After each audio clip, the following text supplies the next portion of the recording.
ઉત્તરાયણ છે. નાનો કિટ્ટુ આજે બહુ જલ્દી જાગી ગયો. તેણે તેની નાની પતંગ હાથમાં લીધી અને કૂદવા લાગ્યો. મમ્મી પપ્પા જલ્દી ઉઠો, મારે આકાશમાં પતંગ ચગાવવો છે. બધા અગાશી પર ગયા. પપ્પા મોટા અને રંગીન પતંગો લાવ્યા હતા.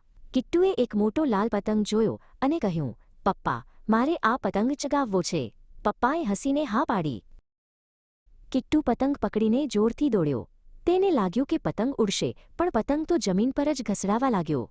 કિટ્ટુ ગોથું ખાઈ ગયો અને જોરથી હસવા લાગ્યો.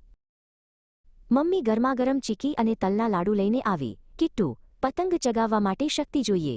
પહેલા થોડો નાસ્તો કરી લે, મમ્મીએ વહાલથી કહ્યું. હવે પપ્પાએ કિટ્ટુને ફિરકી પકડતા શીખવ્યું.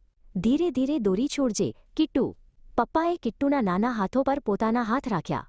પતંગ ધીરે ધીરે ઉપર જવા લાગ્યો. જુઓ, કિટ્ટુનો લાલ પતંગ હવે વાદળોની પાસે પહોંચી ગયો. કિટ્ટુ તો ખુશ થઈને નાચવા લાગ્યો. આકાશમાં બીજા પણ ઘણા રંગબેરંગી પતંગો ઉડી રહ્યા હતા. અચાનક પવન જોરથી ફૂંકાયો. પપ્પા અને મમ્મી દોરી પકડવા ગયા, પણ દોરી તો એમના જ પગમાં વીંટળાઈ ગઈ. બંને જણા ગૂંચવાઈ ગયા અને હસવા લાગ્યા. કેવું રમૂજી દ્રશ્ય હતું. કાયપો છે. પપ્પાએ મદદ કરી અને કિટ્ટુએ બીજાનો પતંગ કાપી નાખ્યો.